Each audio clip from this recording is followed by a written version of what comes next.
Selamat mendengarkan podcast ini. Menjadi satu hal yang sangat mutlak. Setiap kita harus dapat memahami dan menghayati realitas tragisnya hidup. Satu hal yang mutlak. Kita harus dapat memahami dan menghayati tragisnya hidup. Kapan seseorang bisa menghayati tragisnya hidup? Yang pertama pada waktu mengalami penderitaan. Penderitaan jasmani, fisik maupun penderitaan batin. Seperti misalnya sakit tidak tersembuhkan, jatuh miskin, dikhianati orang yang dicintai, kehilangan orang yang kita cintai, segala bentuk penderitaan.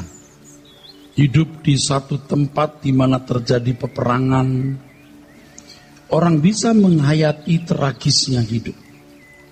Yang kedua, melihat penderitaan orang lain, khususnya orang-orang yang memiliki hubungan emosi dengan kita, sahabat, keluarga, saudara. Tetapi kalau orang tidak mengalami penderitaan sendiri, seringkali juga kurang empati, saudaraku. Yang ketiga, kapan seseorang bisa memahami dan menghayati tragisnya hidup? Ketika ada di ujung maut, ketika hendak mengembuskan nafas, ia baru bisa mengerti dengan sempurna bahwa semua yang diusahakan, dinikmati dan dimiliki harus dilepaskan. Orang-orang yang dicintai dan mencintai dirinya harus ditinggalkan. Logikanya, saudaraku, orang akan mengalami perasaan yang tragis. Yang keempat, kapan orang bisa mengerti dan menghayati tragisnya hidup? Ini bagian saya. Yaitu ketika saudara memahami kebenaran. Saudara mengerti Allah yang baik tidak menciptakan manusia seperti ini. Tidak menciptakan dunia seperti ini. Seandainya Adam tidak jatuh dalam dosa, lalu lahir seorang sosok anak manusia bernama Erastus, ia pasti tidak berantakan seperti ini. Pasti Erastus yang agung, yang mulia. Kita bersyukur Erastus ini mengenal kebenaran dan sedang dalam proses kesembuhan atau pemulihan. Dunia ini tragis. Dunia seperti yang kita saksikan dan kita huni, ini bukanlah dunia yang Tuhan kehendaki. Jadi pada waktu kita menderita, kita melihat orang menderita di ujung maut dan mengenal kebenaran, orang bisa menghayati tragisnya hidup. Ketragisan sampai tingkat fatal. Mengapa kita harus memahami dan menghayati tragisnya hidup? Satu, penghayatan terhadap tragisnya hidup itu berpotensi kita untuk melepaskan diri dari kesenangan dunia, dari keterikatan dunia. Ini berarti potensi untuk menjadi mempelai bagi Kristus. Orang yang terikat dengan kesenangan dunia, yang kebahagiaannya masih dipengaruhi oleh materi dan dunia ini, itu berarti bersahabat dengan dunia. Dan orang yang bersahabat dengan dunia, itu orang yang menjadikan dirinya musuh Allah. Dua, orang yang menghayati tragisnya hidup berpotensi meninggalkan dosa. Dosa bukan hanya segala perbuatan yang melanggar moral, yang dipandang orang sebagai moral umum, tetapi meninggalkan segala sesuatu yang dapat mendukakan hati Tuhan. Kalau dulu kita minta ampun kepada Tuhan, kita masih berorientasi pada dosa yang kita lakukan, yang kita sesali. Tetapi nanti kita akan bertumbuh terus, sehingga ketika kita minta ampun kepada Tuhan, orientasi kita pada perasaan Tuhan yang kita dukakan. Dan itu akan membuat kita juga sangat berduka. Tidak ada yang dapat menyambut kita di dalam kerajaannya kecuali Tuhan. Dan kita menjauhkan diri dari tindakan yang bisa mendukakan hati Tuhan. Orang yang mendukakan hati Tuhan tidak akan bisa tahan berdiri di hadapan Tuhan. Yang ketiga, penghayatan terhadap tragisnya hidup berpotensi kita dapat melayani sesama dengan empati yang benar, empati yang proporsional. Di sini kita bisa menerapkan firman, kasihilah sesamamu manusia seperti kamu mengasihi dirimu sendiri. Orang-orang yang melewati hari-hari penuh penderitaan di masa lampau dan sekarang dijamah Tuhan, diproses Tuhan terus menuju kesempurnaan dan melayani pekerjaannya, akan melayani dengan hati Tuhan. Tidak ada maksud lain, tidak ada vested interest, tapi tulus sungguh-sungguh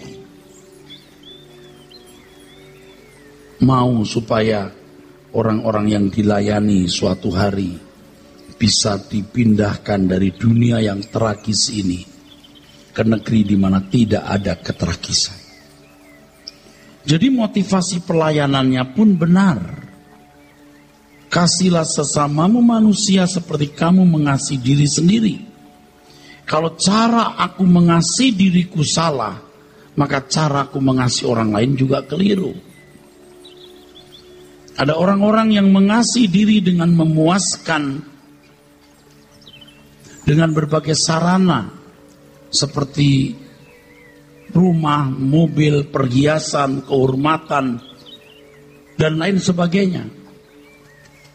Dia mengasihi diri secara salah. Maka ketika dia melayani orang lain, dia juga berusaha orang memiliki berkat-berkat jasmani tersebut. Nah, kita bisa mengerti pendeta-pendeta yang teologianya kemakmuran. Itu orang-orang yang tidak mengasihi orang lain secara benar. Memang kelihatannya baik mengusahakan orang lain diberkati di bumi, tapi tidak sungguh-sungguh mau mengentaskan manusia untuk masuk dunia di mana tidak ada ketragisan. Kalau hanya melayani di bumi supaya orang diberkati Tuhan, bumi ini bumi yang tragis. Jadi orang yang mengajarkan teologi kemakmuran itu orang yang belum mengenal kebenaran Injil. Dengan menghayati tragisnya hidup, maka kita dapat menghayati kekekalan. Ada kerinduan yang kuat untuk memiliki dunia lain. Tetapi kalau orang tidak menghayati tragisnya hidup, dia berpikir seakan-akan hanya bumi ini ada kehidupan. Dia pasti berusaha untuk mengembangkan, membuat berbunga-bunga, mengelaborasi hidup ini seindah-indahnya, seceria-cerianya. Padahal seindah, seceria apapun hidup akan berakhir tragis.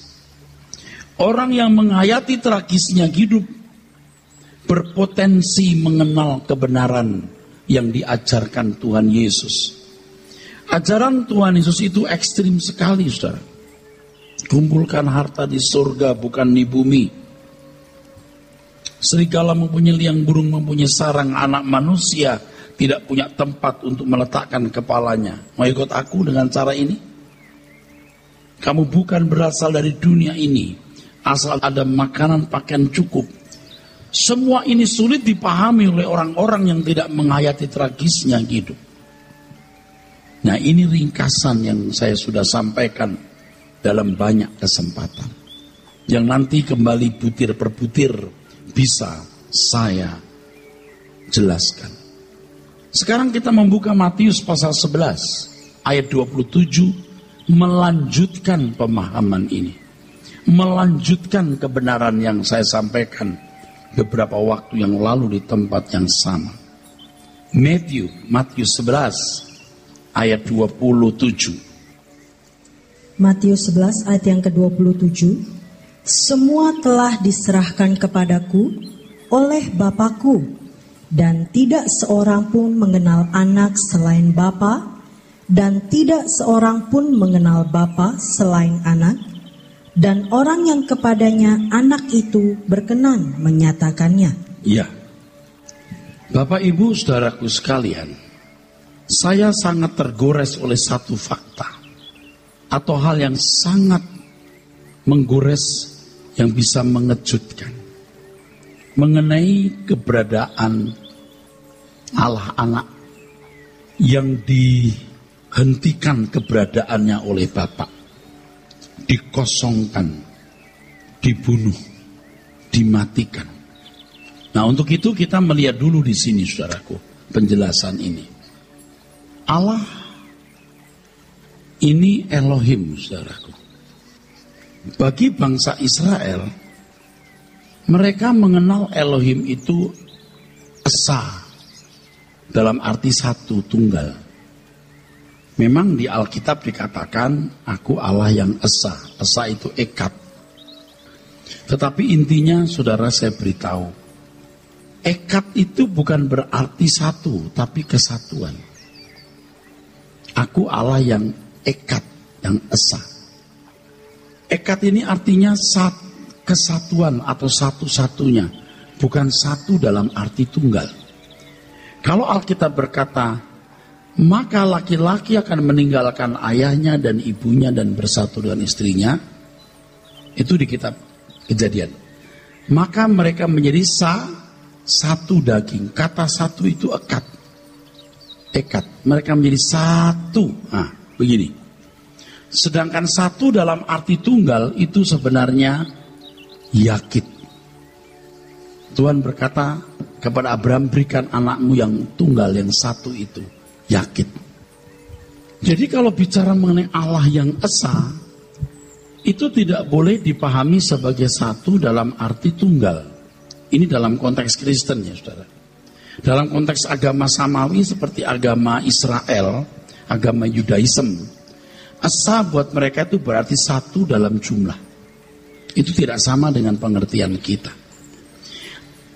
Bangsa Israel tidak bisa disalahkan karena mereka belum tahu dan juga tidak perlu tahu pada zaman perjanjian lama. Tapi ketika masuk perjanjian baru, mereka harus memahami bahwa di dalam kata ekat itu ada kejamakan Bapa dan Anak. Elohim ini artinya, him ini jamak, child itu satu, children itu banyak. Kalau L dalam arti tunggal itu begini, ini L saja. Tapi kalau ada tambahan Elohim, ini berarti jamak.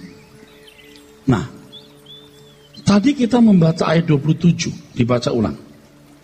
Semua telah diserahkan kepadaku oleh Bapa-Ku, dan tidak seorang pun mengenal anak selain Bapa, dan tidak seorang pun mengenal Bapa selain anak, dan orang yang kepadanya anak itu berkenan menyatakannya.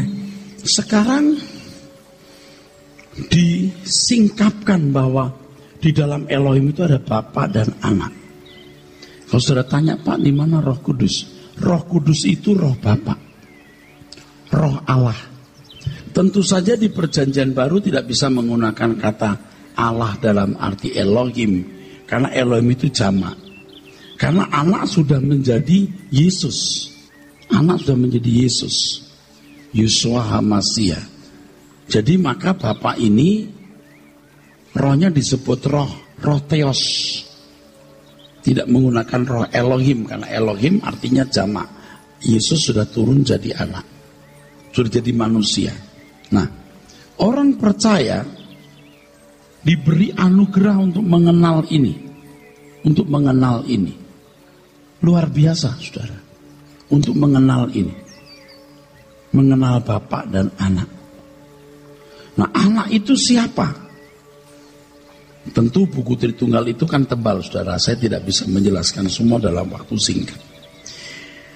Saudara harus tahu bahwa anak itu yang di dalam Injil Yohanes pasal 1, ya, Yohanes pasal 1 ayat yang ketiga, coba dibaca. Segala sesuatu dijadikan oleh Dia, dan tanpa Dia tidak ada sesuatu pun yang telah jadi dari segala yang telah dijadikan. Saudara, Tuhan Yesuslah yang menciptakan langit dan bumi. Dalam kitab Kolose dikatakan bahwa segala sesuatu diciptakan Theos, diciptakan Bapa, melalui anaknya. Baik yang kelihatan maupun yang tidak kelihatan, baik di bumi maupun di surga. Jadi Allah menciptakan segala sesuatu selalu melalui logos ini. Ini kalau dalam bahasa Ibrani-nya hokmah. Hokmah. Hikmat atau kecerdasan. Hikmat atau kecerdasan. Jadi Tuhan Yesus itu hikmat atau kecerdasan Allah yang menjadi pribadi Allah anak.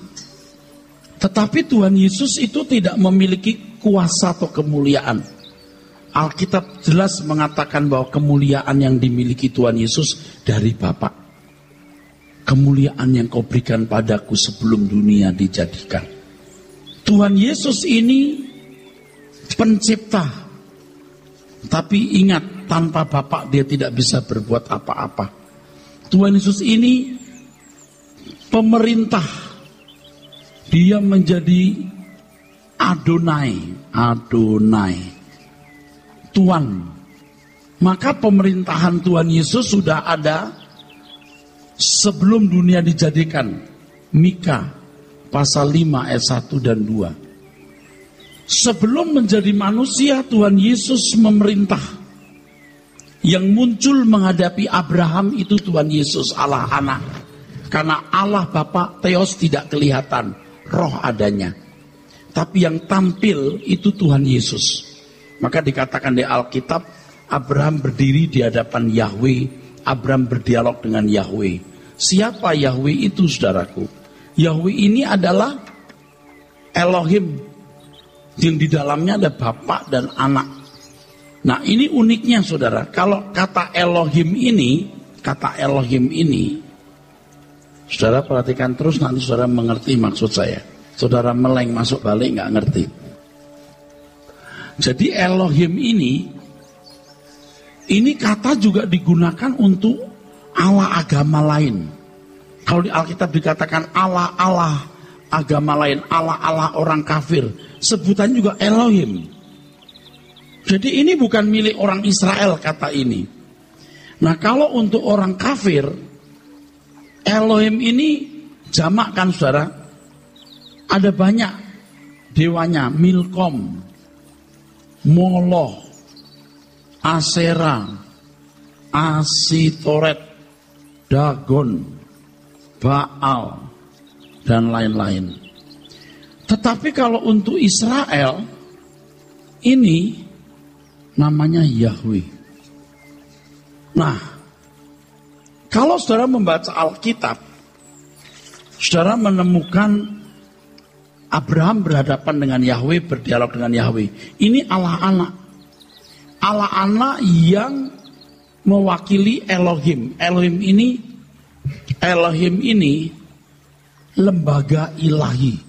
Di dalamnya ada Bapa dan Anak. Roh Kudus di mana, Pak? Roh Kudusnya di sini. Roh Kudus itu rohnya Bapa. Tritunggal atau Dwitunggal, Pak? Tritunggal.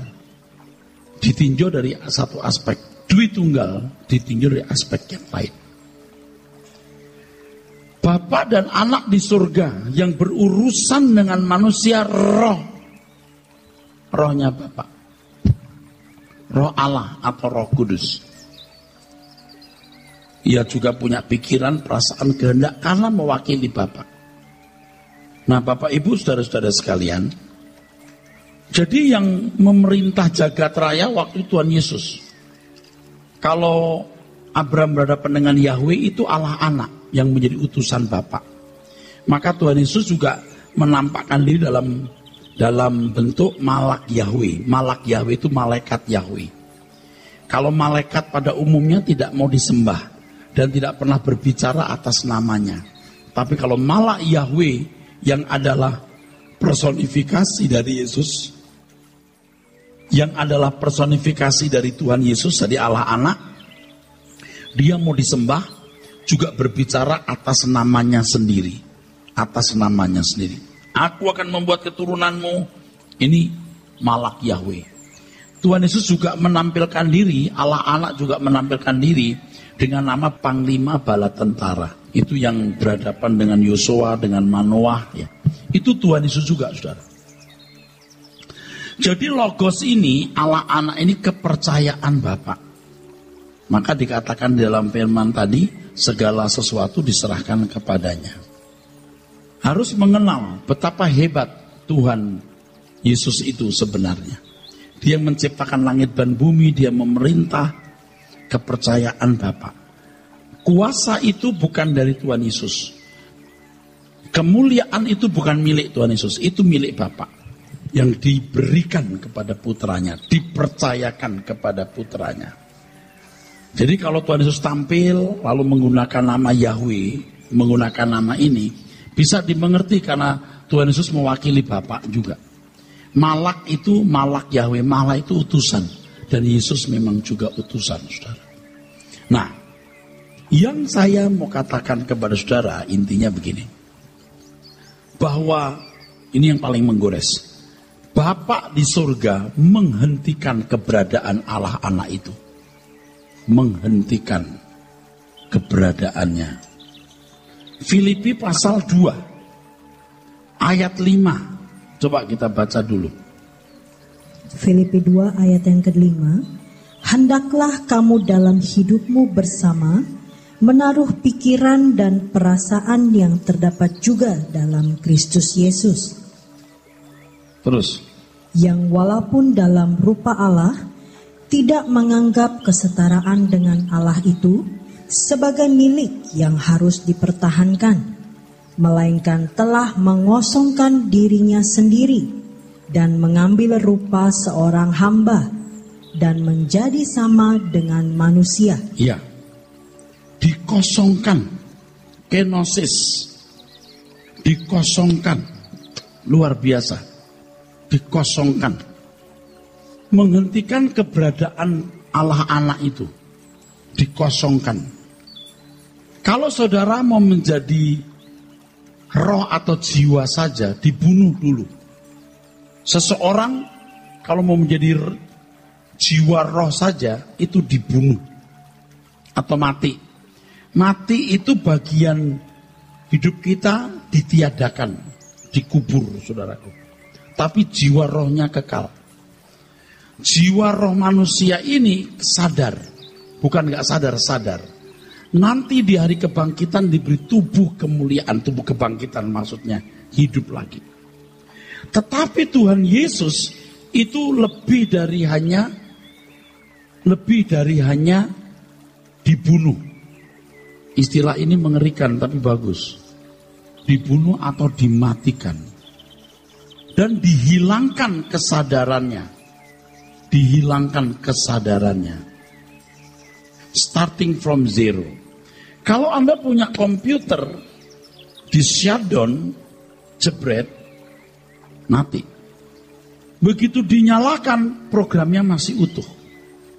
Tapi Tuhan Yesus di shutdown, jebret, dinyalakan, hilang semua programnya.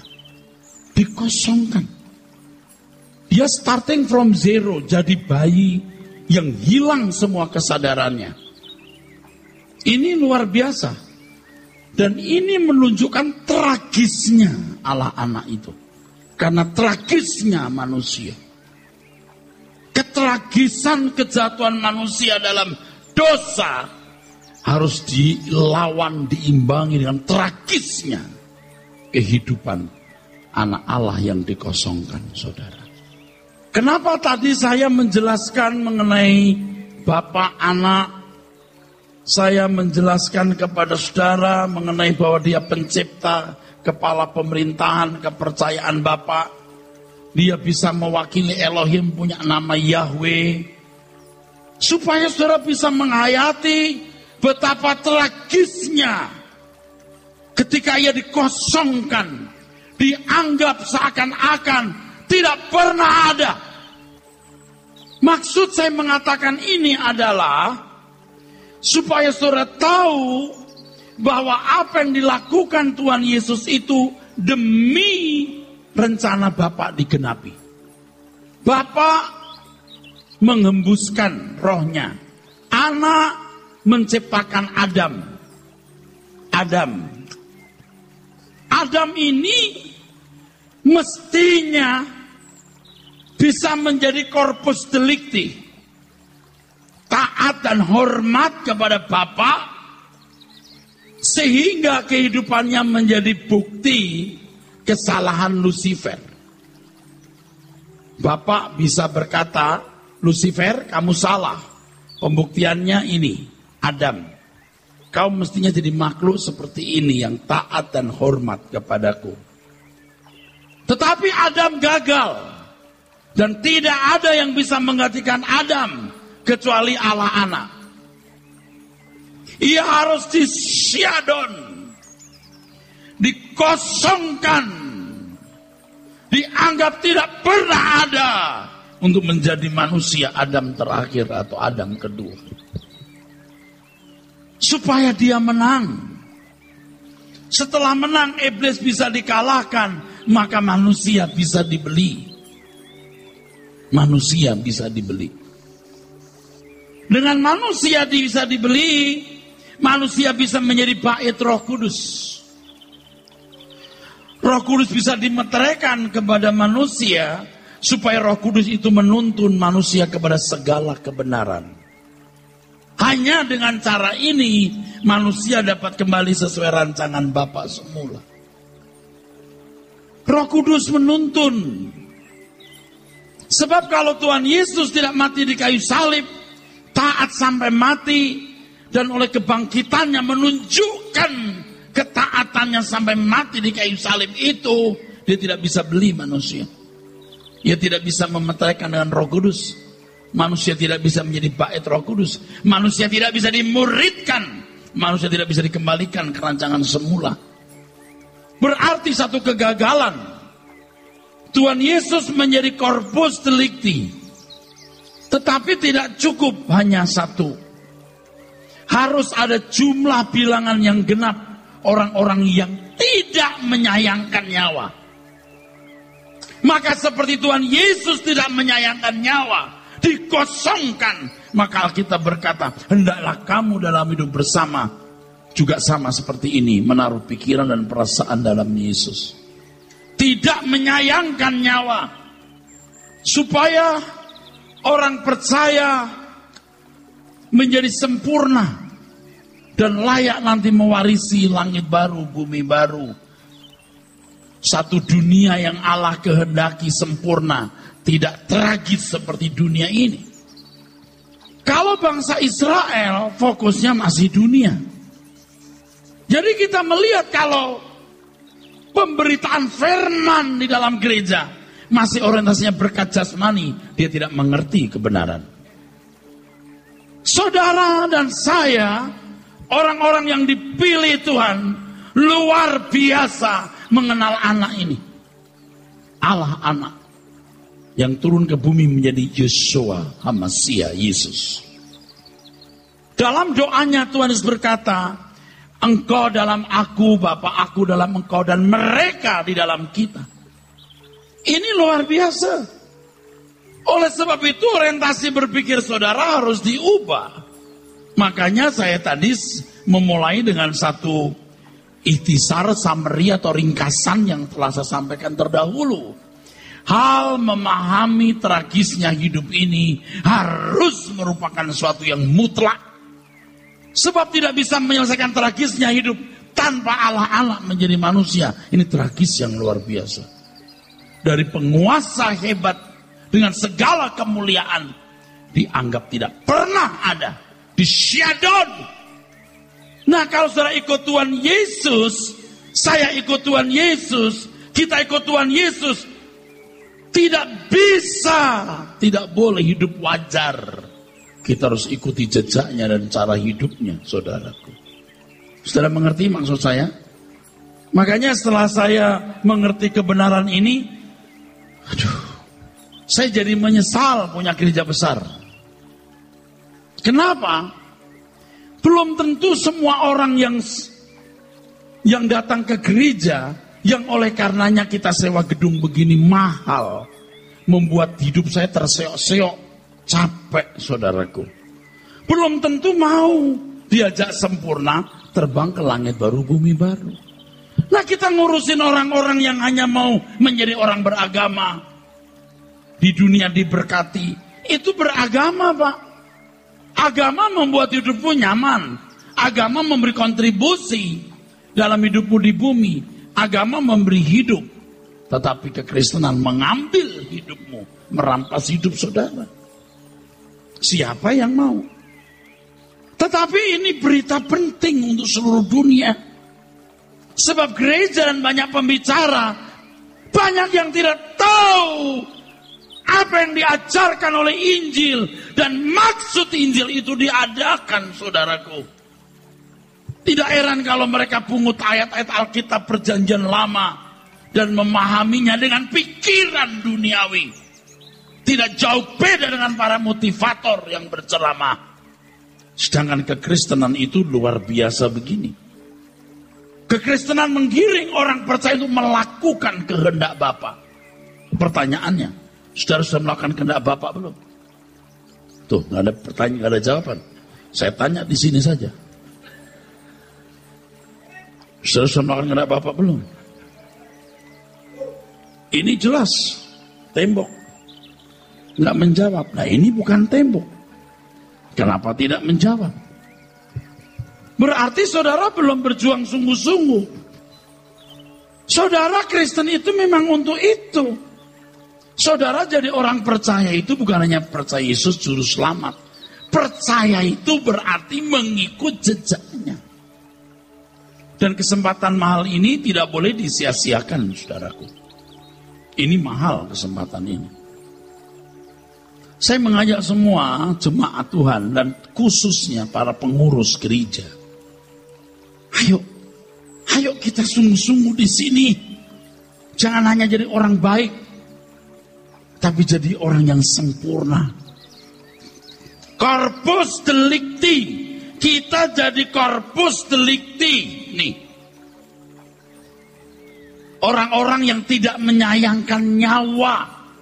Yang bila jumlahnya cukup atau genap, maka Tuhan Yesus akan datang mengakhiri sejarah dunia. Nah, ada seorang bertanya kepada saya. Dia tanya, Pak, kenapa jumlah orang yang tidak menyayangkan nyawanya harus genap? Mestinya dulu Adam, tapi Adam gagal, Tuhan Yesus menggantikan. Tapi tugas manusia ini belum selesai, anak cucunya harus menggantikan. Selama 6.000 tahun, saudaraku, ya, di zaman kita.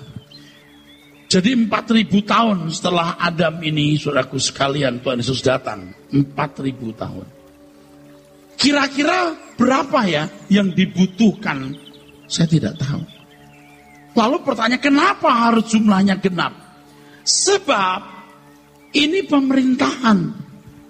Nanti orang-orang itu akan mewarisi janji-janji Bapa bersama Tuhan Yesus. Roma 8:17. Tuhan Yesus berkata, Bapa menunjukkan kepadaku hal-hal yang besar, tetapi akan menunjukkan lagi hal yang lebih besar. Apa itu? Pelantikan yang mulia menjadi raja dari segala raja, dan jumlah yang cukup untuk para hulu balang dan pemerintahan dalam kerajaan surga, yaitu orang-orang yang sudah rela kehilangan nyawa, kehilangan kesenangan hidup di bumi ini dan melayani Tuhan, berjuang untuk hidup tidak bercacat, tidak bercela dan meneladani Tuhan Yesus. Jumlahnya harus genap karena pemerintahan akan dibangun. Dan itu fair sekali.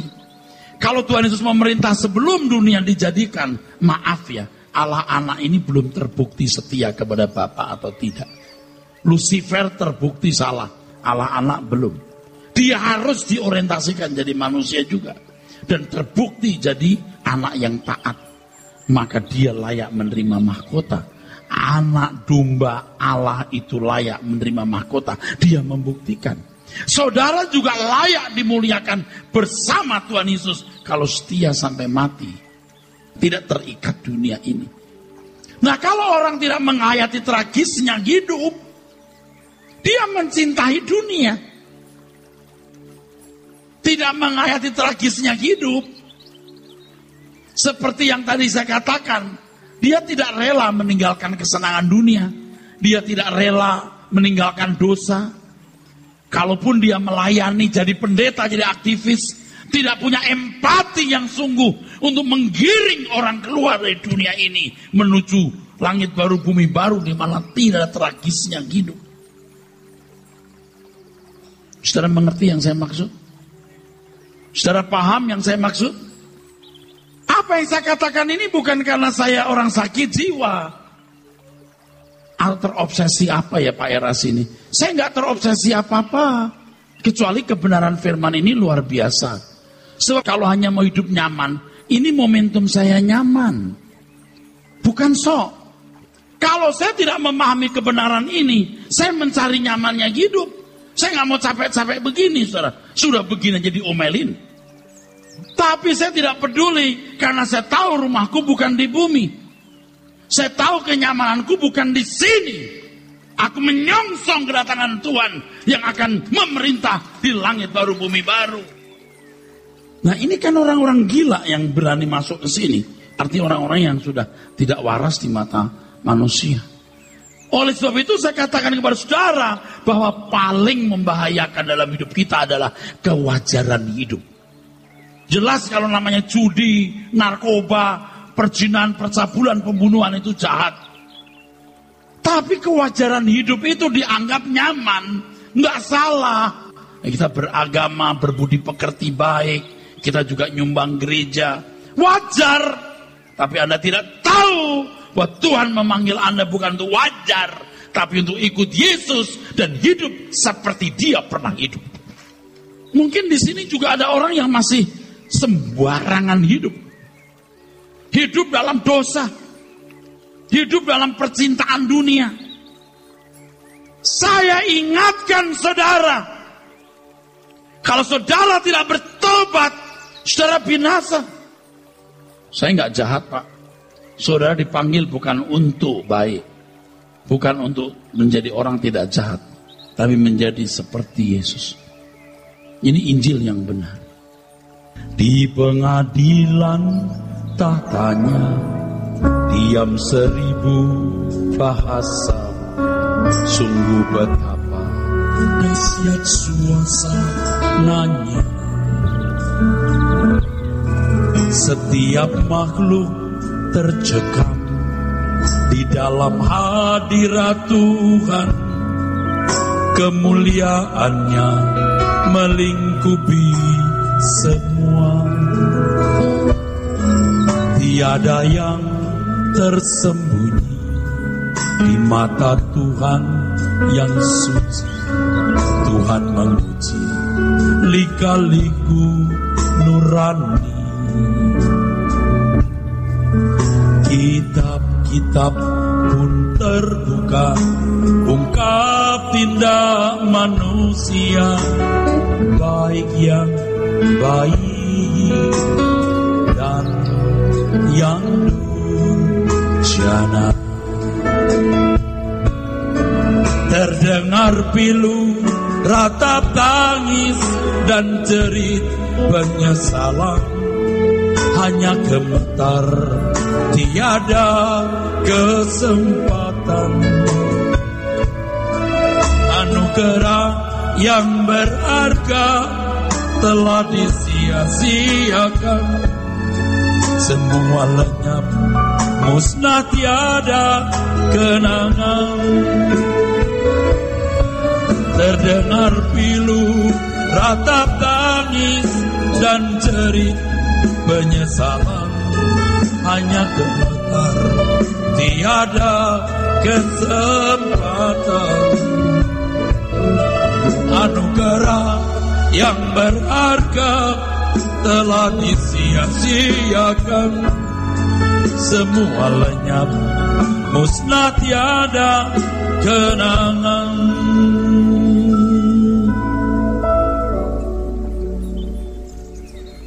Hidup ini pilihan, saudara.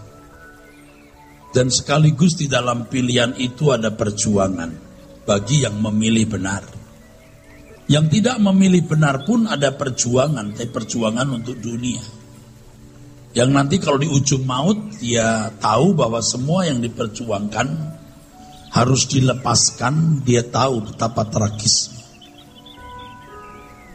Dia akan minta balik ke dunia dan mengulangi menata hidup. Tetapi terlambat, saudaraku. Ini bukan menakut-nakuti saudara. Maka tadi saya katakan kita sudah bisa menghimpun jemaat sekian banyak, bisa 9.000 ini. Wah, ini capek, saudara. Karena belum tentu semua mau menjadi orang yang rela kehilangan nyawa dan menginginkan langit baru, bumi baru. Makanya saya beritahu kepada saudara, hidup ini tragis. Hidup ini tragis. Anda mau berharap apa? Saya mengatakan dengan tegas bahwa menghayati tragisnya hidup ini mutlak. Saya tahu bahwa khotbah seperti ini hampir tidak ditemukan. Bahkan selama saya jadi pendeta juga enggak menemukan khotbah seperti ini.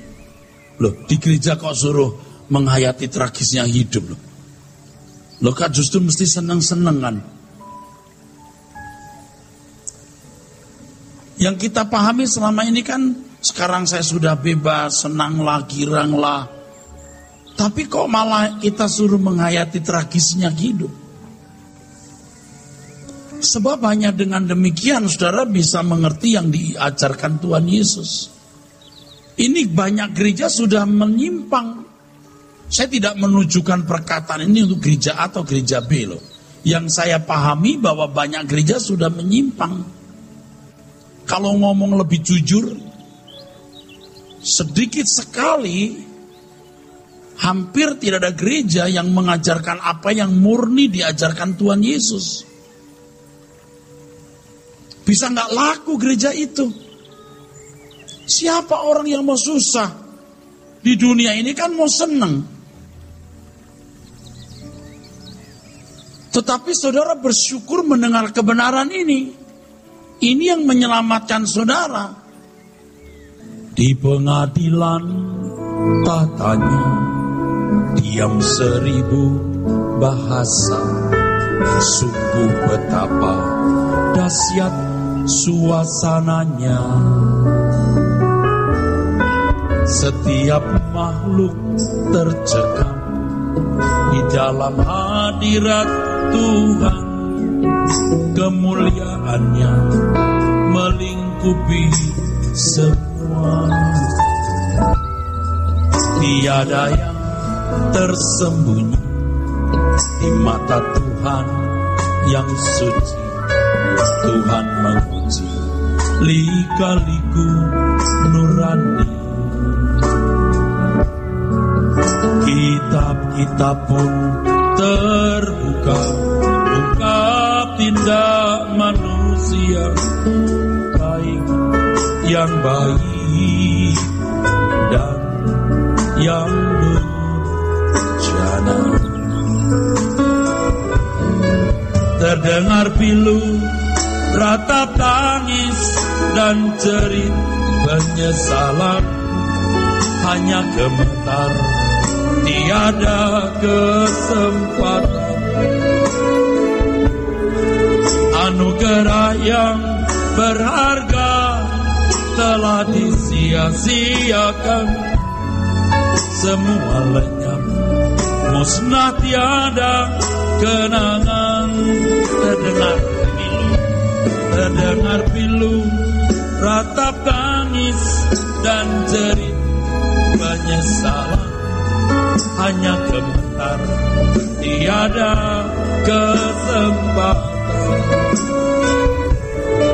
Anugerah yang berharga telah disia-siakan. Semua lenyap, musnah, tiada kenangan.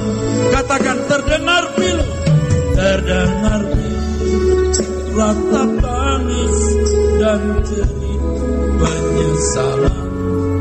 Hanya gemetar, tiada kesempatan. Anugerah yang berharga telah disia-siakan. Semua lenyap, musnah, tiada kenangan. Saudara nyanyikan, terdengar pilu, terdengar.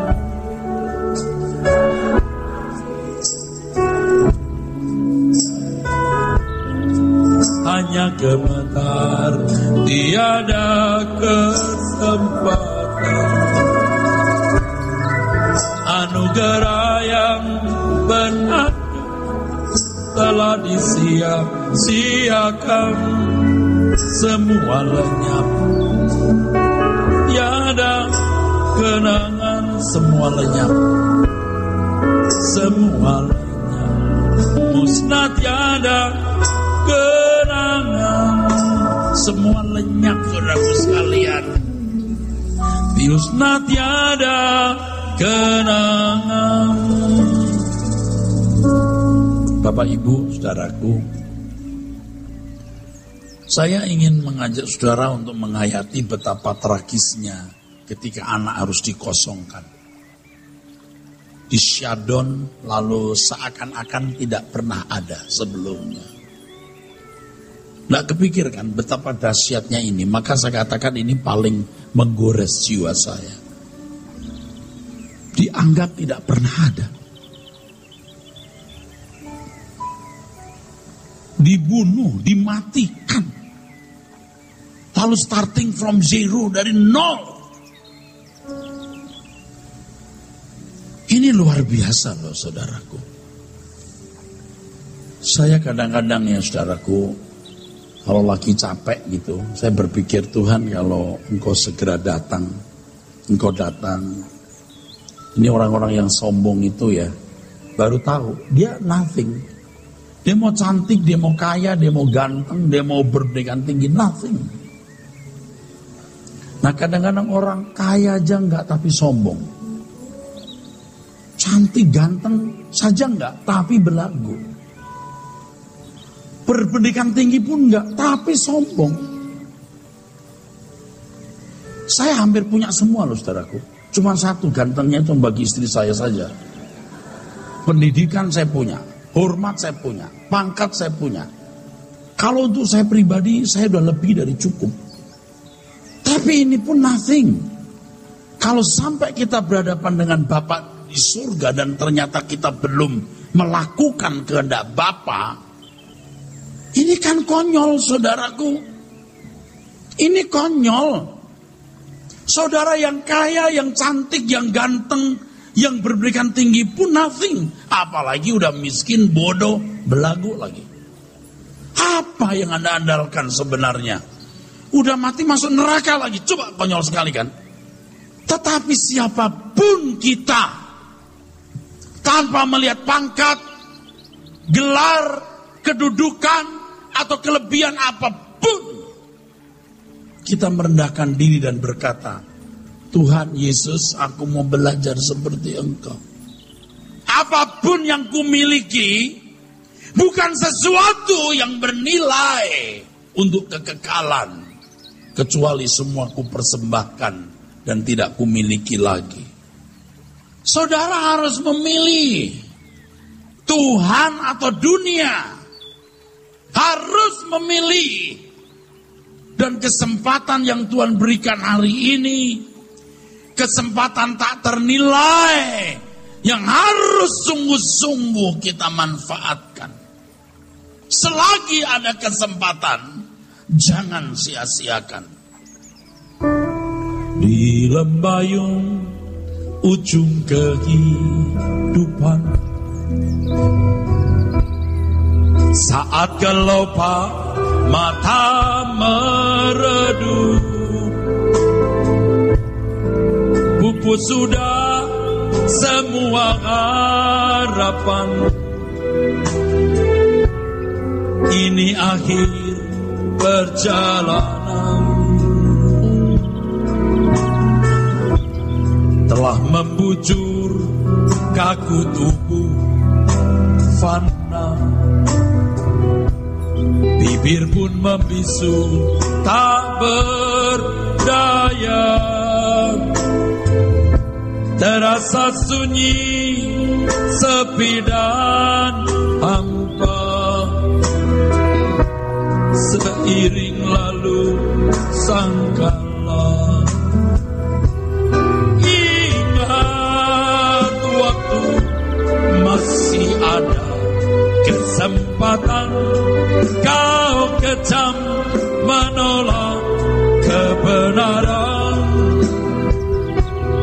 Hanyut dalam bingkai-bingkai kesenangan, kau nistai kekudusan Tuhan. Kini sudah terlambat semua, tiada lagi sebutir pun asa. Kegagalan yang dahsyat menanti, kengerian tak terberi.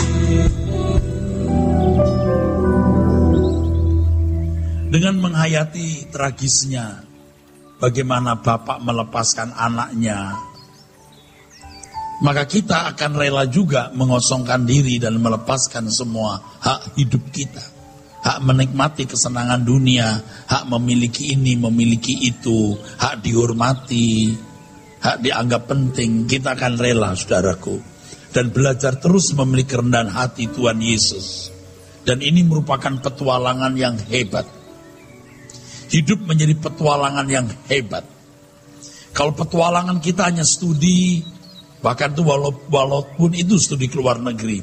Kalau petualangan kita hanya bisnis, walaupun Anda berhubungan dengan para pejabat tinggi dan para pembisnis kelas dunia, tetapi itu bukan petualangan hebat, karena semua akan berakhir, saudaraku sekalian. Tapi petualangan berjalan dengan Tuhan, menyangkal diri, melepaskan semua hak, kita melepaskan, rela dikosongkan, kita mati sebelum mati, kita rela melepaskan semua hak-hak kita. Itu petualangan yang hebat. Dan saya mengajak saudara-saudara untuk memiliki petualangan yang hebat, yang hanya sekali dalam kenyataan jagat raya. Kalau namamu misalnya Rudi hanya sekali engkau hidup di bumi. Di dalam fakta kenyataan di dalam jagat raya, tidak ada Rudi lain yang seperti ini. Itu hanya engkau, Rudi ini. Dan engkau hanya punya satu kali kesempatan, dan itu singkat. Dan singkatnya kesempatanmu itu menentukan nasib kekalmu di kekekalan, nasib kekalmu di kemudian hari. Oleh sebab itu, saudara, tinggalkan dunia dengan segala kesenangannya. Tinggalkan dosa yang melukai hati Tuhan. Dan hari ini waktu kita menyambut roti dan anggur perjamuan kudus, kita mau berdamai dengan Tuhan. Kita mau berdamai dengan Tuhan dan memperbaharui hidup. Amin.